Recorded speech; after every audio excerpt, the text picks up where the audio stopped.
Cool. What is up, good fighters? You know what it is. This is Dr. Nash and Dr. Gates with an appearance of David Marshall. Connection, intention, and purpose coming at you as always with some good hope and love. And as always, we're fighting the good fight just like all of you out there. We got some good stuff today, Dr. Nash. We got the Philosophy Friday. Or wait, Phire Philosophy Friday? I like that a little bit better. A little bit of fire mixed in there for sure. A little bit of fire mixed in there. I mean, whenever you're talking philosophy, you kind of got the fire, that's part of it, right? Team Standing Fire on the Nation. shoulder of the giants, fire is bound to happen. Team Fire Nation, if you are. Team Fire Nation. Yes, sir. Yes, sir. Oh, yeah, you were fire. What did I don't even remember what I was. I don't remember. I'll think about it. Come back around. Come back around. But we got Phire Philosophy Friday, guys, and I just wanted to open it up real quick before Dr. Nash gets into some good stuff. I want to share from the preface of Volume 6, The Philosophy of Chiropractic in the circa 1920 by B.J. Palmer. Chiropractic philosophy ought not to be classed among the luxuries which a poor man cannot afford, but rather among the commonest necessaries of life, as air, water, and food, which a universal intelligence has scattered everywhere with amazing and beneficent profusion. Boom, baby. Yeah. Chiropractic for everybody. I mean, just right off the bat, it's not you're classing it with necessities. Mm-hmm. Necessities for life. It really is. I mean, law of life, man. Law of life. Need it.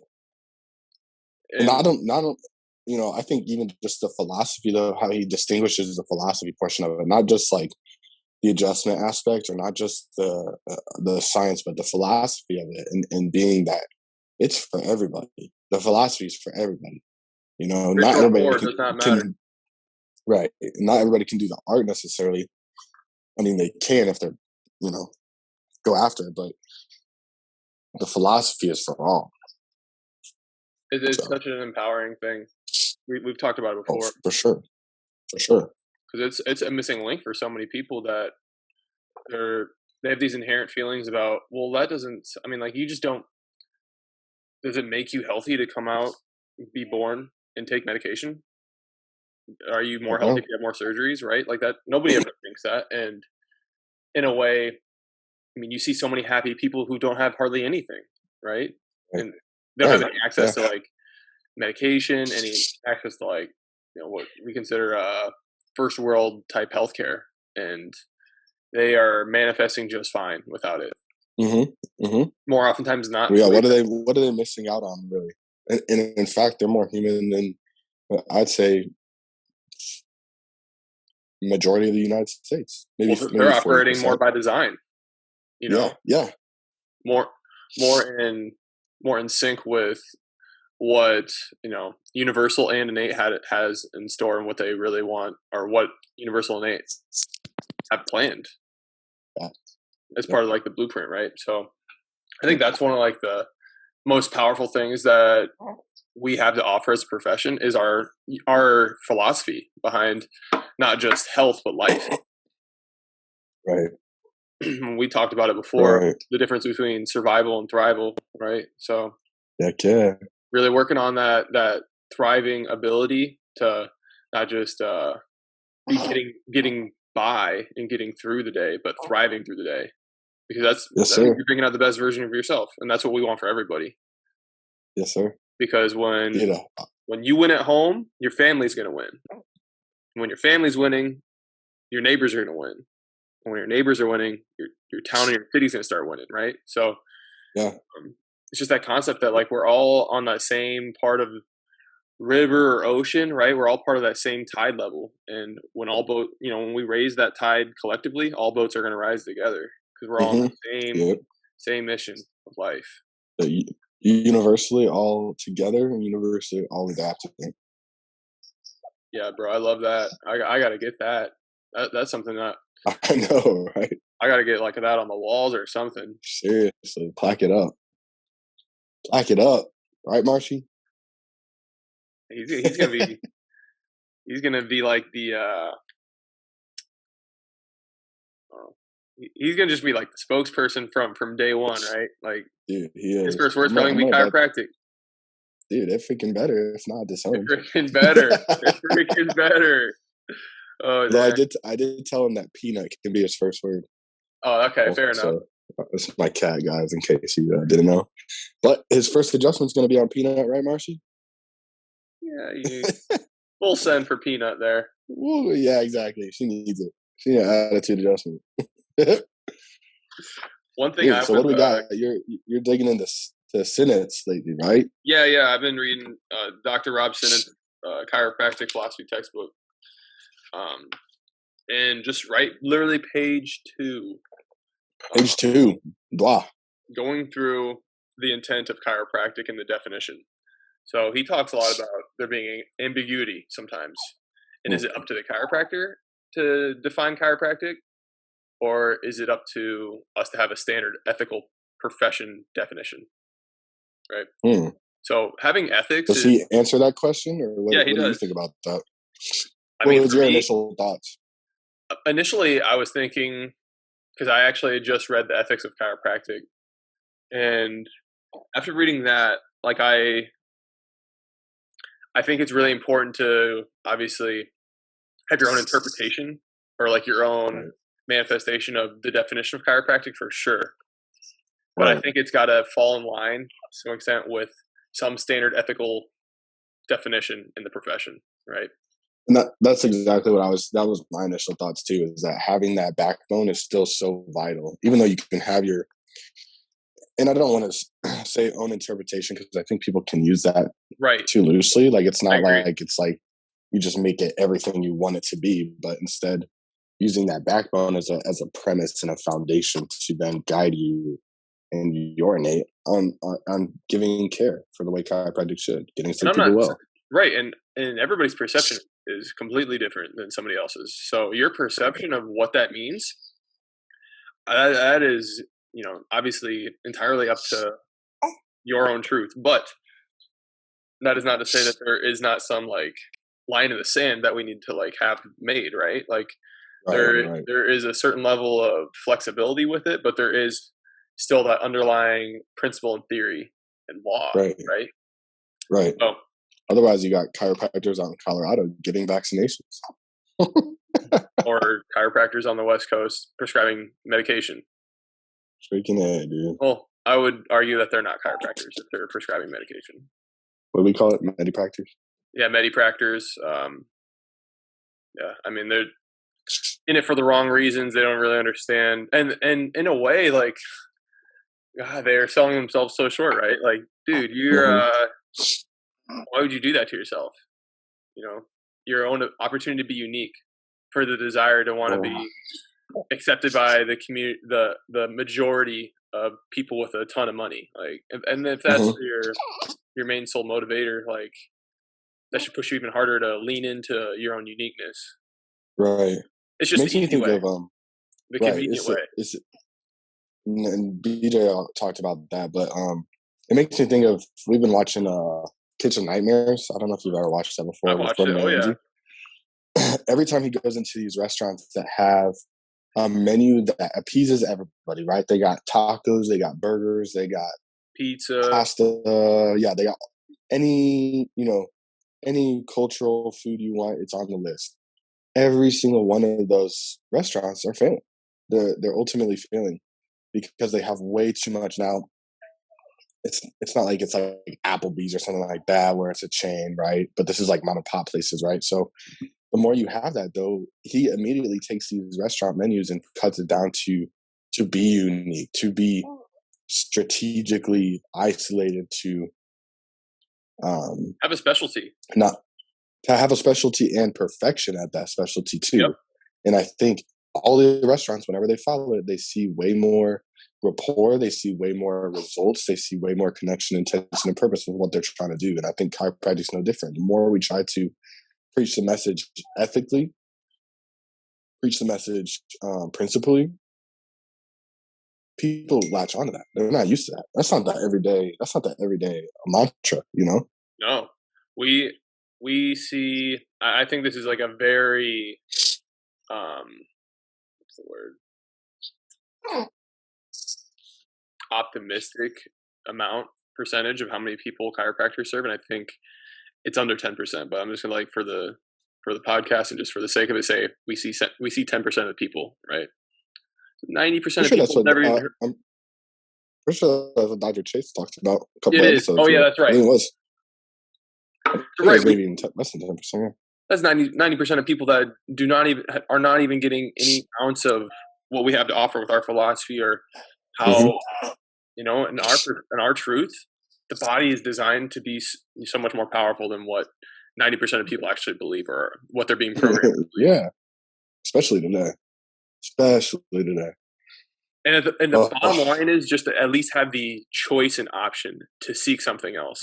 This last year, more than anything, like, obviously, that has been such the opposite of what's been going on. Right. And what's being pushed. What's being represented by popularity, being represented as a fake majority. Yeah.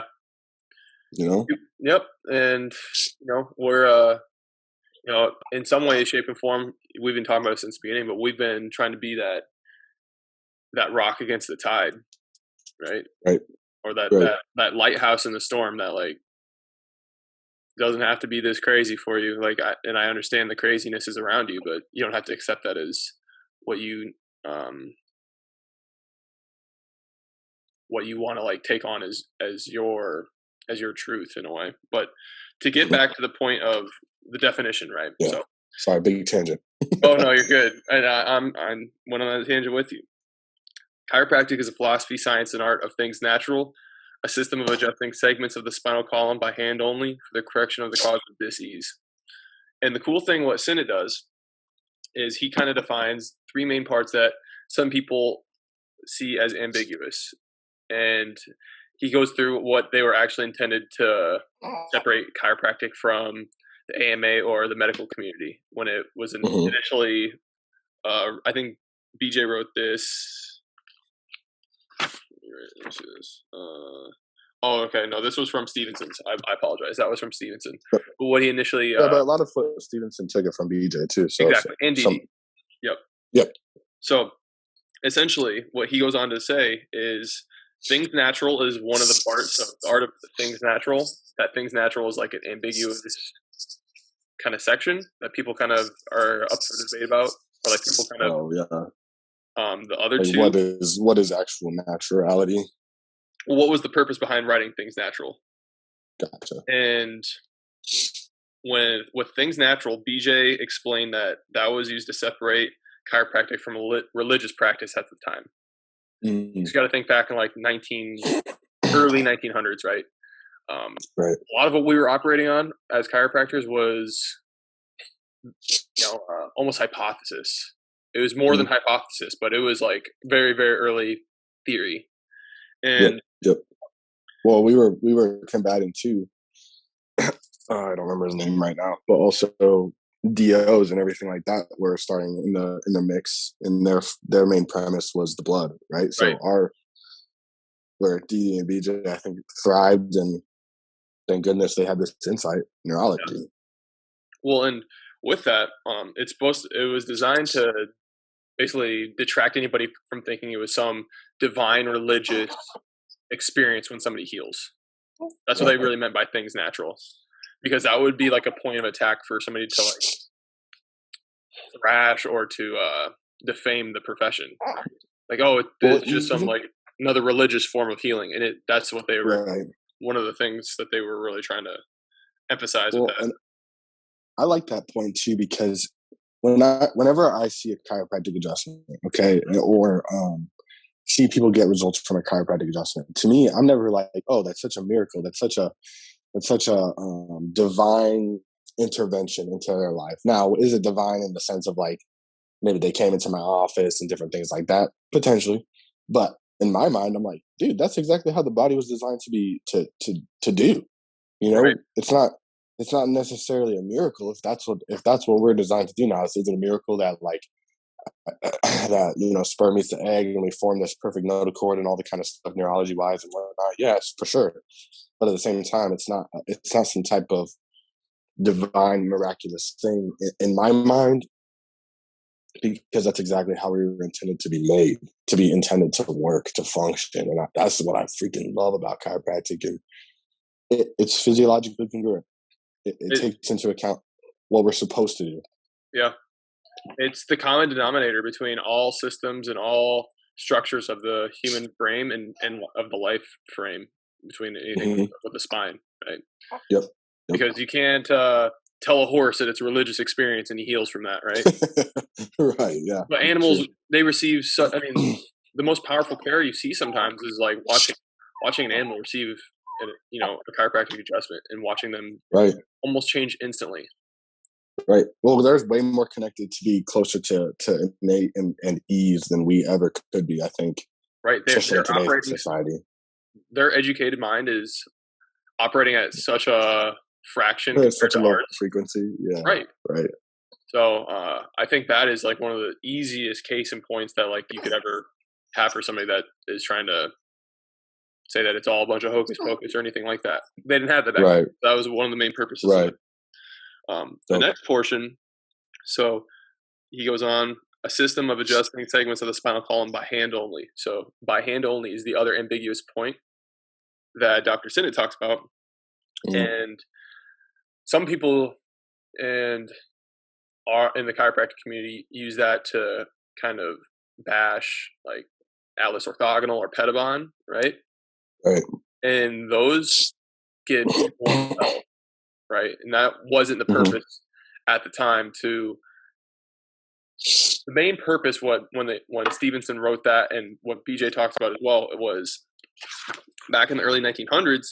The AMA was actually doing surgeries to reduce atlantoaxial compression of the spinal cord. Right. They were doing surgeries, and the definition of by use of the hand only was the correcting of misalignments in the spine without the use of surgery. That was like the main initial purpose of by use of the hand only. Now, I think that is, we kind of talked about areas that for our truth, that there is a level of personal play with element right? that we don't always have to like there is a standard 100%. That standard that line is in, we're not performing any surgeries, right? And I think what we can take it on upon ourselves is what aligns with our truth. Right. And I think for me, I don't use activator as much. I might use it like it's a tool for when I need it to be, but it's not how I'm going to operate 99% of my practice. You know what I mean? My practice, I'm saying, as what I'm manifesting throughout my art. Well, and we talked about it before in the sense of by hand only, and again, like we had talked about, it's never bashing any one person for the tool they use, but it's more, okay, well, why do you use that tool? Or technique wise or toolkit wise, what is the reason behind only using that? Because it just happens that our main tool is our hands because we feel like there's more versatility behind it, and different things like that. So, and we've always been that where we've tried to gain as much function through our hands and adjustment. And for me, connection, intention, and purpose, it's just easier for me to do that. Easier for me to achieve all of those when I'm giving an adjustment with my hands, especially the connection part. Like I can't even imagine adjusting him, my baby boy, with an activator right now. Like I want to be able to be connected with him in that way. Yeah, there's we talk about it all the time too, bro, that level of human connection, that human touch, that really makes us so powerful as a species and as human beings. Because even before chiropractic, there's so I talk with Dr. Nick Lim a lot. We've had him on here before, right? And Dr. Nick Lim, before he went to chiropractic school, he was practicing JSJ, and I love shout out what that is real quick. Yeah, so Jinshin Jitsu, it's an ancient form of it's an ancient healing technique essentially. So coincides with similar principles to acupuncture, but it is done with hands only, right? Mm-hmm. So the way he described it to me is it's essentially like thinking of your hands as like jumper cables for the human body to heal. So hearing the history behind it and just like hearing and reading through different books, the history of human healing, human touch is essential. Mm-hmm. 95% of them, right?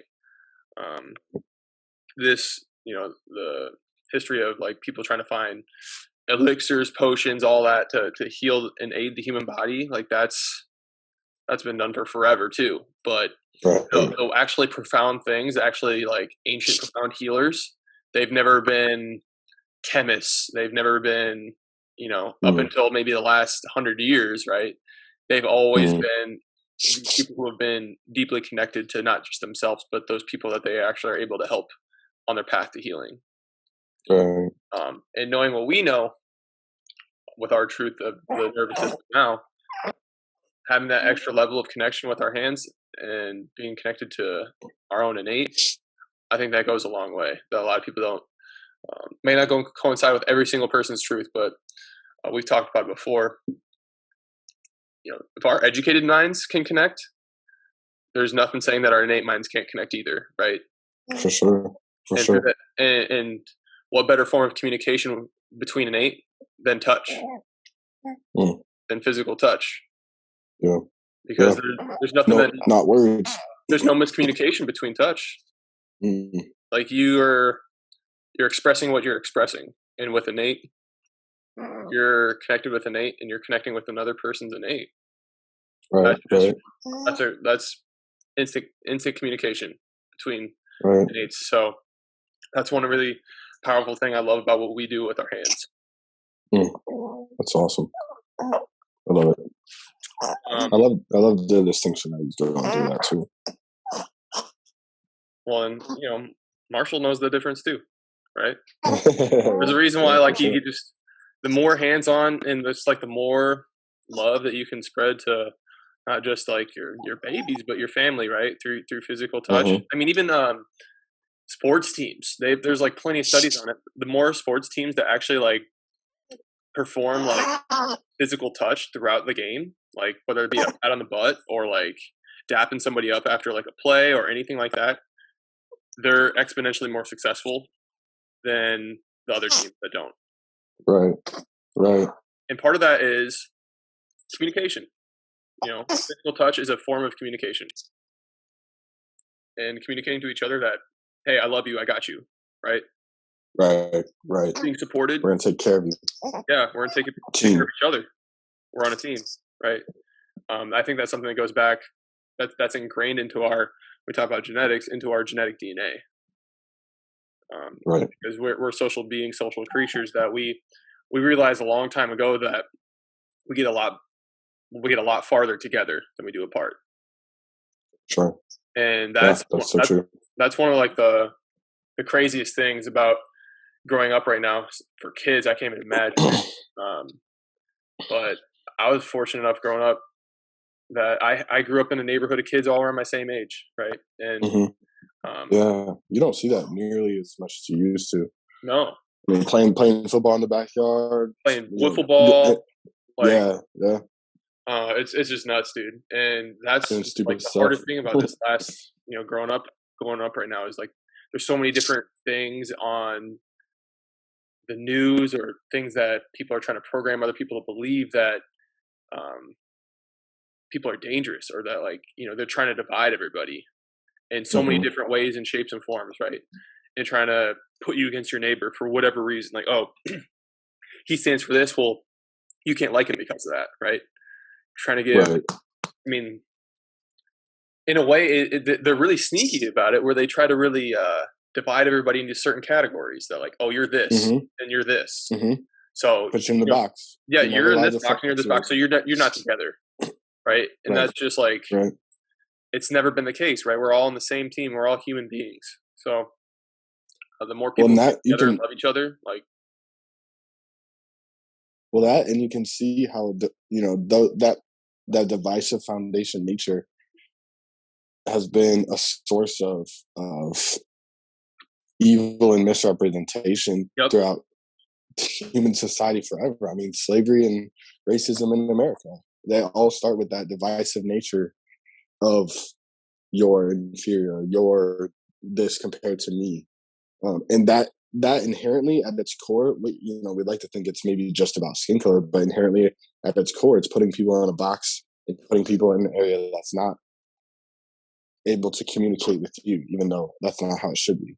And it's value, right? Like Mm-hmm. you're not as valuable as me because Right. I have this external form of worth. We Right. both have that same life force. We both have that same potential to change the world for not just ourselves, but those others around us and their perceptions of the world. What's more important than that, right? For sure. I think that's one of the, from the dawn of time, that I don't know what happened. I think the Sumerians were one of the first recorded civilizations, like collective civilizations. But once a class system was introduced, a class system of this class is more important than that class, that was the first divide, right? Maybe that was, I haven't read it, but maybe that was the Great Divide. We need to read it, right? I don't think that's where it goes into with the Great Divide, but I think that's something that's, it's just such an uphill battle sometimes that we're working through. Sure. But I think there's light at the end of the tunnel, because I think where there's divide, there's addition, right? Where the great, so dividers, what are adders? I don't know, is adders? Dividers or binders? Binders? Are we the great binders, right? I don't know. I feel like in a way that's what we're trying to build with, both of us opening up our practice, is trying to build that culture and that community of people that we're all in the same tribe. We're all in the same circle. We're one. So what we always like to do is we like to celebrate wins. So one of our members, we're celebrating this win this week with them, and not just me, but like all the other members of our tribe should celebrate too. Yeah. I don't know. I just think like focusing on the light, not the darkness, is just it is just the move to make every single time. Well, yeah, and recently I know I've been sharing a lot with you too about how this law of attraction and watching The Secret and stuff like that, and how much it applies to it's not just about attracting stuff, it's also mood and different things like this, and the inherency around us to either have that culture of winning or culture of emotionally being disconnected. What are we attracting? Are we attracting that everybody's bad? Are we attracting divisiveness? You don't wear a mask, you're not vaccinated, you blah blah blah, you don't support this or that or the other thing, all of that, instead of saying, hey, we all come from the same place, we all have the same life force, we all have the same desire for life, liberty, and the pursuit of happiness. Let's go after it together. Right. Focusing on that light, like you said, and nowadays it's a lot harder to. It's easy when you bring it up. I think everybody commonly wants that, but we so little attract that in today's society. What do you think that and is? Like you said, in our clinics, that's what we're trying to do. What do you think? Well, I think that's an important question for everybody to ask themselves. I mean, I think most people are nervous. Whoever you may be, you're somebody that is asked that inherently already. But getting other people ask that question, I think that's kind of like one of the first steps you can have somebody take. Why do these other people want to divide us? Right. Because the quality of your life is determined by the questions you ask yourself. Yeah. What kind of questions are you asking? Are you just moseying through? You're asking the questions that matter. Like, why do they want to divide? Where's my place to keep that from happening?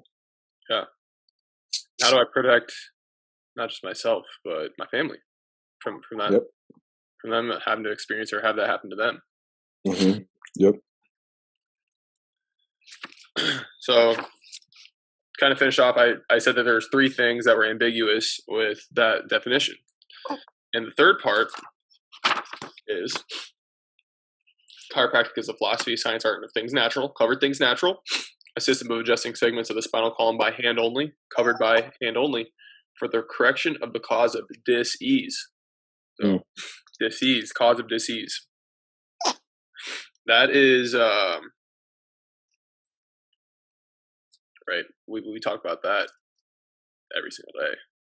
If you're not talking about people being at dis-ease in some way, shape, or form, you need to start. Because that's a fundamental, distinct principle of chiropractic, is putting somebody's nervous system, their innate, their body at ease, creating more ease in your life. Right. And I think when you explain that to your patients, or you explain that to people around you, listen, sickness, pain, hurt, all these things happen when we're not in a state of ease. Because when we're in a state of ease, the river's running smoothly, right? Right. And everything's flowing how it should. So why would anything be interfering with that? And people get that. They get it. They're not stupid, you know? It's just more of having them become more aware in their everyday life. Hey, does this put me in dis-ease, or does this put me in ease? Am I getting adjusted to be at ease, or am I just getting adjusted just because, you know, I want to hear a pop? You know what I mean? And you can enjoy that too, but like the truth behind it is infinitely more powerful than just liking the pop, right? Right. That can be the instant gratification. That's cool. I'm cool with that. But like, to really explain that that's so much deeper than that, that's that's how somebody goes out and tells their neighbor about it. Right? 'Cause not only do I love how it feels, but I love how it makes me feel. I love how I function better. I love how I'm the state of the state of your body afterwards. Yes. And we talked about this too. And one thing that I want to bring up real quick was I was talking with Dr. Nash about developing your patient's self-awareness outside of your office. And developing your self-awareness comes from, in my opinion, connecting to your innate more. And so I asked him, I was like, you know, first off, kudos to Dr. Nash, because he answered this question, I think, phenomenally. I said, you know, what's 3 questions you can ask your patients to help them to develop more self-awareness, or to help them connect with innate more? So just like 3 questions. The first one, I believe you said, was how are your thoughts, or how's your self-talk? Yep. How's your self-talk going? You know, because everybody comes in, we have a level of self-talk that is either constructive or destructive. Everybody has it. So the goal, obviously, is to balance that out, or not balance it out, but tip it more to the constructive phase. The second one, you said, how much are you sitting? Or how much did you sit today? And then the third one was, are you breathing? Yep. How many deep breaths? How many deep breaths? Yeah, money. So how's your self-talk? How much have you sat today? How many deep breaths have you taken? I thought that, dude, like those were just phenomenal ways to develop that self-awareness, to develop those cues, to make somebody at ease when they're not in your office, to make them at ease more, and to breathe that law of life post-adjustment. And if you can do that, that keeps subluxations at bay.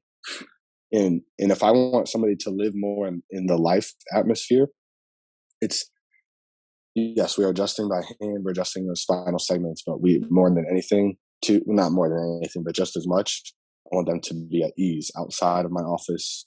And part of that becomes from me making sure they're asking questions to themselves. Yeah. So I just wanted to touch on that real quick and lift you up, bro, because I thought those 3 things were really good. So thanks, bro. ask your patients that.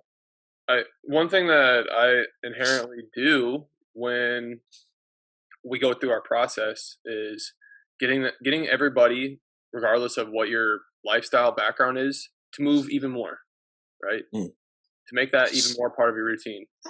And we've both talked about it. You made your video about does your spine stink, right? Yeah. And getting yourself to be in a state of movement. And these are 3 things that all coincide with that, right? The very first one right at the top, how's your self-talk? How are you telling yourself how you're doing, right? How are you telling yourself how's your day going?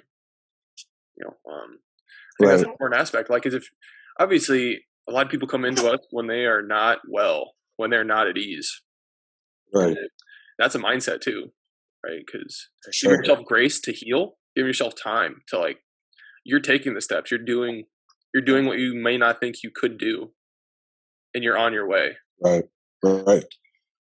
Journey to wellness, the optimal wellness. It's possible. And whatever your goals are, you're taking steps towards reaching them, or at least that's what my plan is to help you do, right? Right. If you're trying to, if you're trying to get to a 500-pound squat, right? You're not going to help yourself at all if you're telling yourself you can't do it. Right. You'll never do it. No. And the thing is, you have the potential to do anything you set your mind to. That's just how we're designed to do that. We're designed to adapt. We're designed to optimize our functions. For sure. That's so true. And then the second one, how much are you sitting? Right? Mm-hmm. Because when we're sitting for any extended period of time, I mean, even right now, I can't wait to get up and start moving, bro. I'm not even gonna lie to you. Yeah. For sure. Because I know just for my system, the more I become aware of it, the more I realize, the more I'm sitting, the more I'm locking up my system altogether, right? Mm-hmm. And just overall, I'm a lot happier when I'm up and moving around. The more I'm doing things, the more I'm interacting with my environment. My body's interacting, right? Because I've realized that our nervous system obviously is designed to perceive, right? And when we're sitting, we're having a lack of perception. Mm-hmm. When you have a long standing period of lack of perception, we're not able to adapt. We're not able to grow. Yeah. Right? So, the more I can get people to move, when we clear up segments in the spinal column that aren't moving correctly, right? We're creating more motion. The body loves that. So I just want to maintain that movement as much as I can, and especially the spine. So that's one thing that I focus on too, is just figuring out how I can help them get their spine moving more when they don't see me, because I only see them for at the most 15 minutes, a few times a week, maybe, right? But like 90% of the work comes from them and at home. So that's a super important part. I think that a lot of people get kind of mixed up when it comes to that question, is how much are you sitting? It's really how much aren't you sitting? How much aren't you sitting? Yeah. If you don't want to sit as much, you gotta have a baby. Yeah, there you go. The amount of times I gotta get up and just like Bob Marshall while I'm walking around, I'm like, dang, dude, I just want to sit down, man. That's funny. So is he more at ease when you're walking around with him? Obviously. Depends on the time of day. In the afternoon, definitely. Okay. Right now, usually in the mornings, he's awake and we're chilling. He just likes looking outside. He loves being out in the nature. So he's the most intentional and intention and purpose kid that I know right now. So. And I just keep looking at him. I just keep cracking up, smiling. Dude, he's man, what a great kid, bro. Yeah, he's just chilling right like now. His daddy. Like I said, you just get him looking outside. He'll sit here for a little bit of time with me. In the afternoons, he likes to move more, go on walks and stuff. But overall, he's got an innate sense to move too. Yeah. Well, he might be going to sleep too. Yeah, well, droopy-eyed. Sleepy. Yeah. Sleepy. The last part, bro, about that. The last question, right? How many deep breaths are you taking in a day? Mm-hmm. There's some people, I don't know if they do it at all. They don't even think about it. Or if they ever have. Or if they ever have. Are you even aware if you've ever taken like a deep breath? Yeah. Your diaphragm. Oh. Yeah, with your diaphragm, I think is another distinction. Because most people, when I say, okay, take a deep breath in, they go, yeah, all chest. All chest and all traps. Using the apex of the lungs, right? And you get capped up here. You run out of room up here. Your apex can only go so far, right? So that diaphragm is so essential, and a lot of people, they don't even know. That's one of the coolest things about Nate's going to drop it in. Just give me a second, but DNS. There we go. Yeah. It's just focused on the diaphragm. Really trying to figure out how you proper core breathing. Proper core breathing. So that's something that if you can just take more of those in a day, put yourself in a more parasympathetic state. Mm-hmm. I mean, nobody's gonna have too much of that. Yep. At least in America, I know that's for sure. That's for dang sure. I mean, especially if you're not working out, you're not taking deep breaths. Right. So you got to trifecta or double there. You're not moving, and you're also not deep breathing. And as far as like performance goes, anybody who's been a high level performer, if they are a trap breather or like a chest breather, or they're not even tapping their potential. So not even close. I don't remember exactly what the number was, or like what the study was, but it was looking at actual breathing patterns between athletes. And obviously the more relaxed, I think it was more for track, but I think that's a pretty good indicator of effort level, or of least like level of ease when performing. Right. And that was a huge indicator, was what are their breathing patterns looking like? How it eases their system when they're breathing. So when we're up like this, we're sympathetic, fight or flight, you know. And you're never going to be able to move as quick as you need to because you're already locked up. You're already contracted. Yep. Ease is easily the name of the game outside of things, you know, like just even people that come in and I see this a lot, especially with like two main people that I've seen. First off, if you're any type of like EMT, firefighter, corrections officers, every single one of those guys, they're just all up in here. They're at because they're in a sympathetic state a majority of the time. And then females, I think a lot of times too. You guys carry your stress a lot differently than guys, so this becomes even more important for you guys to check yourself outside of the office. And one thing that I've been trying to work on with pretty much all of my patients, because you talk about vagus nerve stimulation and different things like this, and diaphragmatic breathing, is just a lot of people want to get adjusted and then they just want to go sometimes because they're in that go. But I just adjust them. Okay, lay down, take some nice, deep diaphragmatic breaths, take about 5 of them, and just lay there for a second. Don't think about anything, just lay there. A lot of people don't even know how to do that. Their first adjustment, they try to do that afterwards, and they're like, I don't know how to breathe. Like they physically cannot do it. Yeah. They don't know how. It's nuts. I know we've talked about before too, where BJ, one of the most important portions of the BJ Palmer clinic in Davenport was the resting room. After you get adjustment, you rest. It's essential, right? Yeah. Allowing your body to really essentially recalibrate with innate after post adjustment. It's insanely important.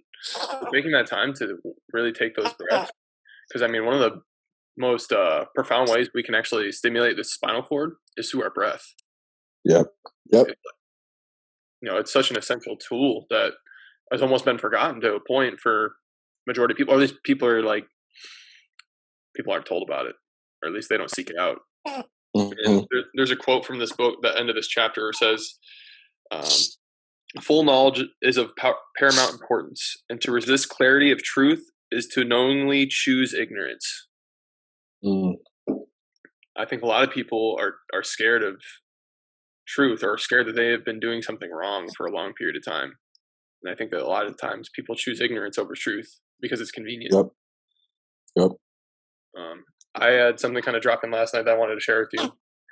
It might not make 100% sense, but I was writing it down as I was kind of in the middle of taking out the trash. So I love it. Life isn't meant to be convenient. Where in the existence of life does the most convenienced form thrive? Life is about the ability to make inconvenience become a benefit and a strength. If your life is surrounded with convenience at every turn, you'll never have the opportunity to adapt, grow, and evolve. The convenient road makes men and rivers crooked. That's kind of like kind of still the opposite from Yeah. But be aware of areas in your life that you choose convenience over an opportunity to expand your being. So I was just thinking a lot about convenience yesterday, right? Just simple stuff because our dishwasher is garbage. Like it sucks. So we've just been washing dishes by hand. And like that's just a convenience thing, right? There's nothing wrong with that. Yeah, I have to put an extra like 30 seconds of inconvenient washing in, but like in a way, it's like an opportunity for me to like you go through these things doing not mundane things, but things that you can kind of like shut your brain off a little bit when you're doing them. Right. And it's almost like an opportunity to meditate, to like clear the mind. I was gonna say that. Just be I present. feel like when I do dishes, that's a lot of times when I'm just like one of two things happen. Either I'm just not thinking, I'm just kind of like doing it, and like I'm not irritated or stressed or anything like that, or I'm like thinking about things and meditating on them. Yeah. Because I'm not, you know, there's nothing else to do. Right. You know, especially doing dishes. And I was just thinking about that convenience aspect is we're surrounded by convenience. We're sold convenience at every turn, man. People are sold convenience at every turn of their health, obviously. So like whether that's food, medication, entertainment, sedation. Yeah. Well, because even you know, one thing that we talk about in our office is, you know, how much food are you actually making for yourself? Yeah, dang. A lot of people aren't. It's always something that's already pre-made, frozen. You know, if it's not fast food, just it may not be fast food, but it's already made. Right. So I would just tell people, I'm like, try to make as much as you can. Like, I understand that life is busy, but convenience quite literally kills our innovation and our ability to connect with ourselves. And I just kind of, I innately like making stuff myself, like my own hair gel or my own, you know, if I'm making bread or something like that. I just like that more. But a lot of people, they just, you know, they don't tend not to like it. And we kind of stepped away from it. So, dude, I think there's a. Well, I mean, we both know plenty of people that are amazing at sharing things that they make at home, and I think that's one benefit of. You know, we talked about the. Whoa! Did you hear that? Non-benefits is what? It's just big old poop. Oh, did he? A big movement, bro. At ease, baby. He's yes, sir. Ease. Power of dad, right there. But what I was gonna say is, there's so many platforms out there now that like help you do stuff at home, right? That you can make your own stuff. So take advantage of that stuff, right? 100%. Or even like we talk about the movement aspect, dude. If yoga is all over YouTube, you don't have to have a fancy yoga studio if you can't afford it. Obviously, like it's the community is nice, but if you can go on YouTube and find a workout, a yoga, it's so easy. It's part of my morning routine every day. Use that convenience to better your inconvenience. Yeah. You know what I mean? Wow. Yeah. Use it to your advantage, right? Make it a strength. Yeah, yoga's huge, bro. I mean, I'm not even gonna call myself. I mean, because obviously yogis, I hate to even like. I don't want to disrespect it at all because I know how much work people put into yoga and how profound yoga is. Right. You know, I know for me, since I've adopted it as a part of my morning and night routine, I just know I sleep so much better, and I know when I wake up, I'm so much more functional without. It's a stimulant without needing any external source other than movement in the morning, and it only takes 3 minutes. Right? Well, yeah, yoga can be huge. Well, even just something as simple as going on a walk can be better than a cup of coffee in my mind. I mean, like I've done that countless times, and I'm like, I'm not tired. I don't feel like I need that cup of coffee to kickstart it, you know. But in that yoga, I just did a video about osteoporosis the other day. But 12 minutes of daily yoga has been shown to either stop that osteoporosis or, you know, combat it for the opposite.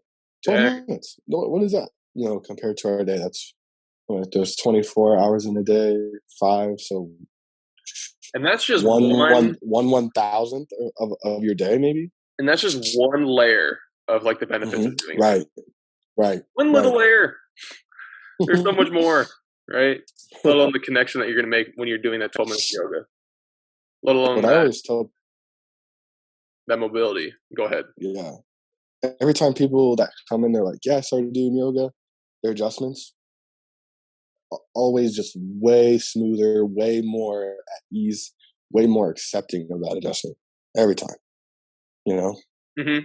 he's post poop sleepies. Yes, he is. Yes, he is. I know the feeling. That was a good one. Oh dang!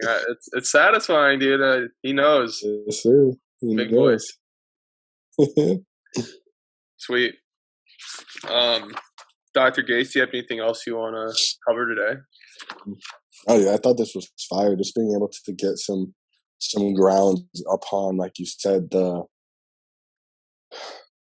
recognizing you have opportunity to be creative in your philosophy, but at the same time being ethical and principally um, sound within your foundation. If not, lets you create more. There's something that Jocko Willing, he's a SEAL member, or renowned SEAL team leader. And he talks about how discipline equals freedom. Mm. And a lot of people are like, "That's the stupidest thing I've ever heard. How can you be disciplined and yet have the freedom to do what you need to do?" But he discusses how in his SEAL team, the more discipline they had, the more freedom they had to maneuver when things went awry. The more freedom they had to do things that they needed to do and get the job done because they were disciplined in their foundation.